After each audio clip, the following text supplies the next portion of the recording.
नमस्कार दोस्तों, स्वागत है आप सभी लोगों का हमारे यूट्यूब चैनल पर। दोस्तों, इसमें जो है हम लोग अपने मोस्ट इम्पोर्टेंट प्रश्नों की जो एक श्रृंखला को स्टार्ट किए हैं, जिसमें हम महत्वपूर्ण प्रश्न जो हैं हर एक सब्जेक्ट के लेकर डेली उपस्थित होते हैं। आज के क्रम में हम इकोनॉमिक्स के कुछ महत्वपूर्ण प्रश्नों को करने वाले हैं। चलिए शुरू करते हैं इन महत्वपूर्ण प्रश्नों को और देखते हैं कि आखिर हमारे लिए इसमें कौन कौन से प्रश्न खास हैं। तो आप सभी इसके लिए बिल्कुल रेडी होंगे।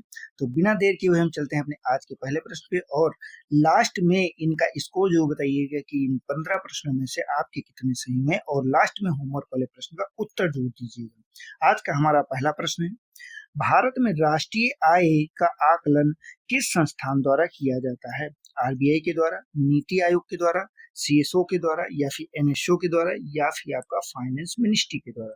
तो इसमें सिंपल सा सबसे आसान क्वेश्चन इकोनॉमिक्स के अंतर्गत पूछा गया है और यही है कि राष्ट्रीय आय का बेटा आकलन किसके द्वारा किया जाता है। अगर सामान्यतः बात करते हैं तो जो आपका पहले जिस नाम से जाना जाता था, तो पहले इसे सीएसओ के नाम से जाना जाता था। पूरा नाम क्या था? सेंट्रल स्टैटिस्टिकल ऑफिस द्वारा किया जाता था, जिसे लेकिन अभी क्या है, अभी इसे बदल दिया गया और भी क्या नाम कर दिया गया है। अभी वर्तमान में अगर बात करते हैं तो एनएसओ के नाम से यहाँ पे ये हो जाता है वर्तमान में। अब वर्तमान में एनएसओ का फुल फॉर्म क्या है? नेशनल स्टैटिस्टिकल ऑफिस के नाम से जाना जाता है। ये राष्ट्रीय आय हो गया, जीडीपी हो गया, जीएनपी हो गया, प्रति व्यक्ति आय हो गया, जैसे जितने भी महत्वपूर्ण आंकड़े हैं उनका ये आकलन करता है और कहीं ना कहीं ये इंपॉर्टेंट संस्था आपके लिए हो जाती है। तो इसका सही आंसर क्या है? सी ऑप्शन आपका सही हो जाता है। हम चलते हैं अपने अगले प्रश्न।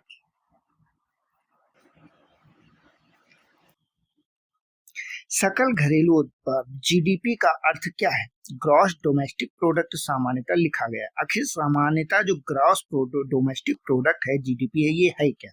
विदेशों से आए, देश के भीतर उत्पादित कुल वस्तु एवं सेवाएं, केवल सरकारी आय, केवल औद्योगिक उत्पादन से संबंध में है। तो बेटा यहाँ पे जो सकल घरेलू उत्पाद है, यहाँ पे क्या है? सिंपल सा कहा रहा, घर के अंदर जितना भी उत्पादित होगा वो चाहे जिसकी जो है, लेकिन ये क्या है? देश की सीमा के भीतर होना चाहिए। कुल उत्पादित वस्तु एवं सेवाएं जो भी होंगी ये सभी जीडीपी के अंतर्गत ही जोड़ी जाएंगी। तो इसलिए इसे आपको याद रखिएगा। अच्छा, एक चीज और है, एक वर्ष के अंतर्गत उत्पादित सभी वस्तुओं का कैसा मूल्य लिया जाता है बेटा? यहाँ पे अंतिम मूल्य को यहाँ पे जोड़ा जाता है। इसके अलावा ऐसा नहीं कि बीच वाले मूल्य को, अंतिम मूल्य का अर्थ क्या होता है? जैसे एक आपने गेहूं देखा, गेहूं से ब्रेड बनाया जाता है, तो गेहूं से जब आटा बनाया जाएगा उस समय उसका मूल्य नहीं लिया जाएगा, लेकिन जब वो ब्रेड बना दिया जाएगा तो ब्रेड के बाद उसे क्या है? सिर्फ खाया जाता है, उसमें कोई और परिवर्तन नहीं किया जा सकता। तो इसीलिए ब्रेड को भी हम वहाँ पे अंतिम मूल्य के तौर पे देखते हैं। अगर आर्थिक वृद्धि को मापने का जो है सूचक के तौर पे देखें तो ये सबसे महत्वपूर्ण हो जाता है आपके लिए। हम चलते हैं अपने अगले प्रश्न पर। प्रति व्यक्ति आय की गणना किस सूत्र से की जाती है? जीडीपी भागे क्षेत्रफल, जीडीपी भागे कुल जनसंख्या, जीएनपी भागे कार्यशील जनसंख्या, राष्ट्रीय आय भागे कर।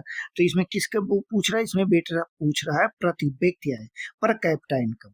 ये आखिर क्या है? प्रति व्यक्ति आय की अगर बात करते हैं तो सामान्यतः एक देश में जो भी व्यक्ति रहते हैं उन व्यक्तियों को प्रति व्यक्ति पे जोड़ा जाता है। इसका मतलब क्या है? जनसंख्या जरूर शामिल होगी, मतलब कुल जनसंख्या से भाग जरूर देना पड़ेगा, कार्यशील जनसंख्या नहीं, क्योंकि कुल जनसंख्या इसमें आ जाएगी। तो यहाँ पे एक ही ऐसा है जहां पे कुल जनसंख्या के बारे में दिया गया है, बी ऑप्शन आपका सही हो जाएगा। जीडीपी भागे कुल जनसंख्या बेटा, इसलिए इसे आपको याद रखना है। इससे क्या होता है? जो असमानता है वो पूरी तस्वीर नहीं मिलती है कि कौन कितनी आय किसकी होती है, क्योंकि इसमें तो जनसंख्या से आपने भाग दे दिया।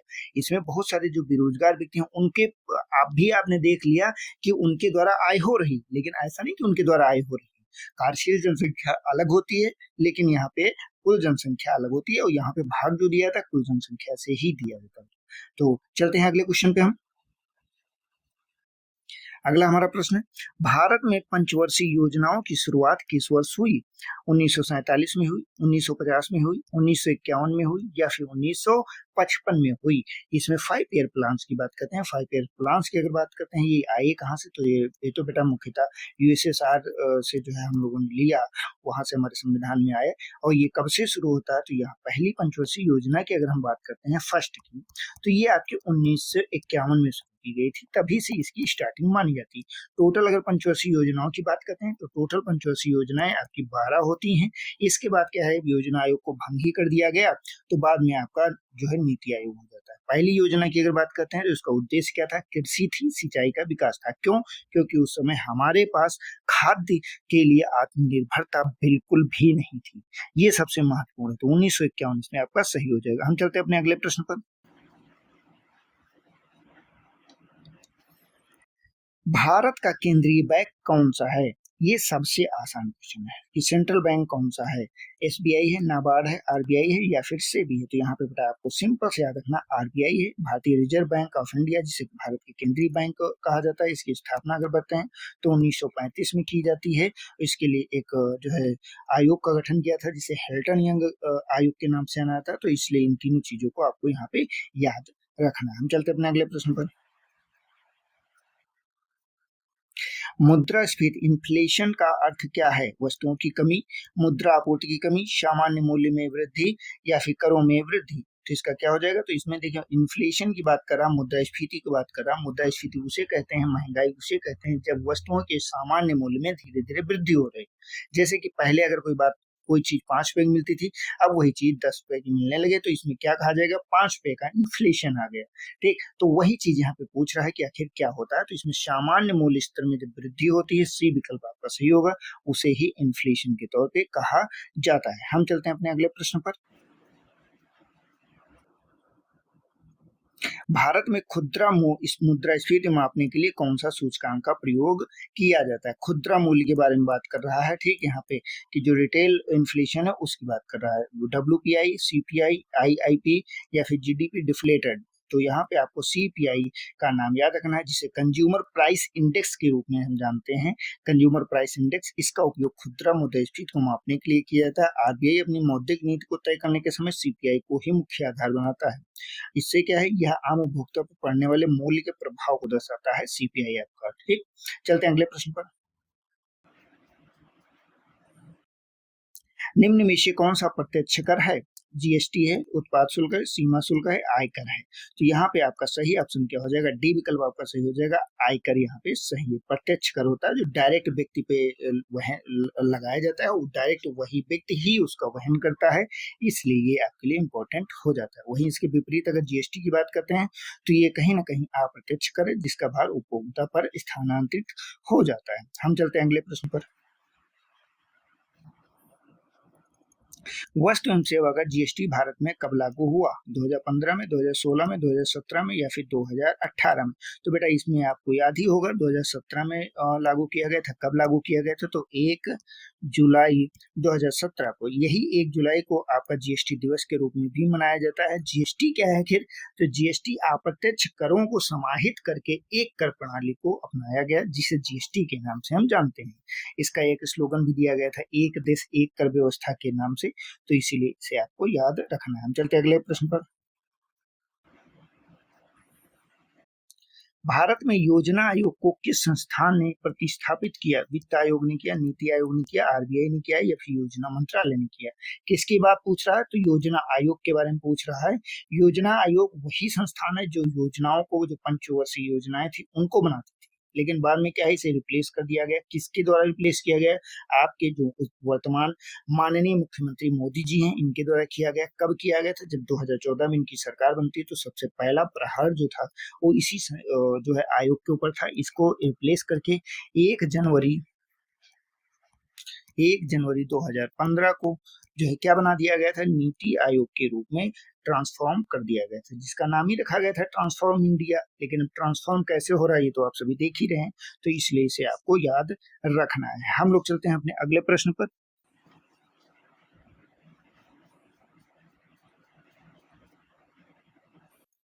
भारत में सबसे अधिक रोजगार किस क्षेत्र में मिलता है? उद्योग के क्षेत्र में, सेवा के क्षेत्र में, कृषि के क्षेत्र में या फिर खनन के क्षेत्र में? तो यहाँ पे बेटा आपको ये चीज याद रखनी कि अगर पूछा जाए कि सबसे ज्यादा रोजगार, तो बेटा यहाँ पे कृषि ऑप्शन सही हो जाएगा। हालांकि जीडीपी में अगर कृषि के योगदान की बात करते हैं तो योगदान कम है, लेकिन रोजगार अभी भी जो है सबसे ज्यादा कृषि में ही मिलता है। जो भी यहाँ पे आपकी लोग हैं और डिपेंडेंसी सबसे ज्यादा उसी के ऊपर रहती है। चलते हैं हम अपने अगले प्रश्न पर। राजकोषीय घाटा फिजिकल डिफिसिट किसके बीच का अंतर है? राजस्व व व्यय के बारे में, कुल व्यय एवं कुल आय के बारे में, निर्यात एवं आयात के बारे में, बचत एवं निवेश के बारे में। राजकोषीय घाटा की बात यहाँ पे कर रहा है। तो जो कुल व्यय आपका होता है एवं कुल आय होता है, उसके बीच का जो घाटा होता है उसी को ही हम राजकोषीय घाटा के तौर पे जानते हैं। अब बात करते हैं यहाँ पे एक चीज, जो यहाँ पे आपकी प्राप्तियां होती है जैसे कि ऋण को छोड़कर, उसके अंतर को देखा जाता है। ऋण को कभी इसमें शामिल नहीं किया था, क्योंकि जो ऋण आपने लिया है, जो लोन आपने लिया, उसे तो आपको चुकाना ही है। वो आपने तत्कालिक अपनी जो जरूरतें हैं उसकी पूर्ति के लिए आपने लोन ले रखा है। सरकार क्या करती है, उधारी आवश्यकता को बताता है और ये चीज दिखाता है कि कितना सरकार जो है मजबूत आपकी चल रही है। चलते अगले प्रश्न पर। भारत में नोट छापने का अधिकार किसे है? वित्त मंत्रालय, आरबीआई, संसद या फिर सेबी को? तो यहाँ पे बेटा आपको आरबीआई जो आपका सेंट्रल बैंक ऑफ इंडिया है, उसे ही मुद्रा जारी करने का अधिकार दिया गया है। जबकि अगर 1 रुपए की बात करते हैं तो 1 रुपए आपका जो है किसके द्वारा, आपके वित्त मंत्रालय के द्वारा जारी किया जाता है। 1 रुपए का नोट, ठीक है, किसके द्वारा जारी किया था? तो ये आपके वित्त मंत्रालय के द्वारा, बाकी सभी जो है आरबीआई के द्वारा जारी किए जाते हैं। अगले प्रश्न पे बढ़ते हैं।